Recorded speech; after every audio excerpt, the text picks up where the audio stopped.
নমস্কার বন্ধুরা, রাখি অফিসিয়াল চ্যানেলে আপনাদের জানাই অনেক স্বাগত। আশা করি আপনারা সবাই খুব ভালো আছেন এবং সুস্থ আছেন। বন্ধুরা, আজকে যে ভিডিওটি নিয়ে আলোচনা করব সেটি হচ্ছে প্রত্যেকটা দিন আমরা কাজের ব্যস্ততার জন্য গীতা পাঠ করতে যদি না পারি, তাহলে দিনের শুরুতে কি এমন কাজ করা উচিত যাতে ভগবান শ্রীকৃষ্ণ অত্যন্ত প্রসন্ন হন এবং সম্পন্ন গীতা পাঠের ফল আমাদের প্রদান করেন। তো বন্ধুরা, যারা আমার চ্যানেলে নতুন আছেন তারা অবশ্যই চ্যানেলটিকে সাবস্ক্রাইব করে পাশে থাকবেন।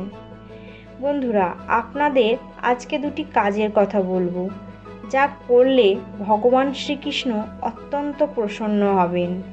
যদি আপনারা গীতা পাঠ করার সময় না পান, তাহলে এই দুটি কাজ করুন, কারণ শাস্ত্রমতে এই দুটি কথা স্মরণ করে আপনি আপনার দিনের সূচনা করেন, তাহলে ভগবানের কৃপায় আপনার সারাটা দিন অবশ্যই ভালো কাটবে।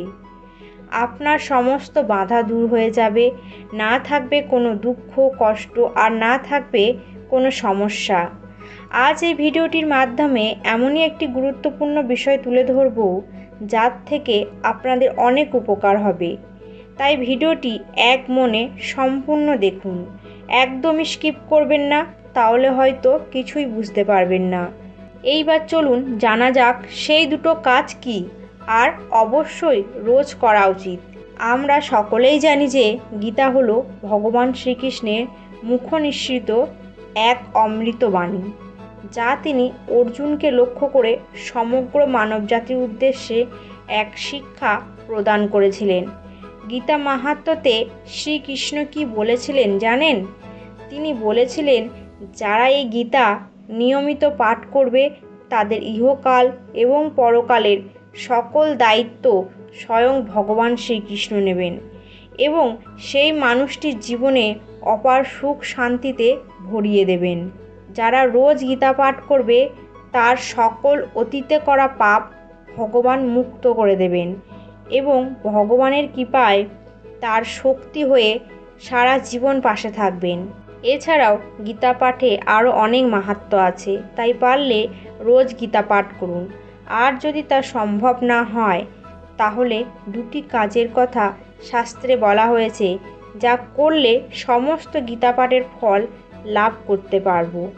তাই রোজ সকালে ঘুম থেকে উঠে কিছু কথা মনে করে নিজের দিন শুরু করা উচিত। এতে করে আপনাদের দিন ভালো কাটবে এবং সমস্ত কাজ আপনাদের সম্পন্ন হবে। তাই সেই দুটি কাজের মধ্যে একটি কাজ হলো, একটি ছোট্ট গীতা আপনার সাথে সর্বদা রেখে দিন। একটি গীতা গ্রন্থ আপনার কাছে সর্বদাই রেখে দেবেন। এছাড়াও কোথাও গেলেও আপনি বইটিকে সঙ্গে করে নিয়ে যাবেন। গীতা গ্রন্থ আপনার পথের সঙ্গী হলে মনে রাখবেন, স্বয়ং ভগবান শ্রীকৃষ্ণ আপনার সঙ্গী। কোনো বিপদ আর আপনার সামনে আসতে পারবে না, যার ফলে আপনার সকল কাজ সম্পন্ন হবে খুবই ভালোভাবে।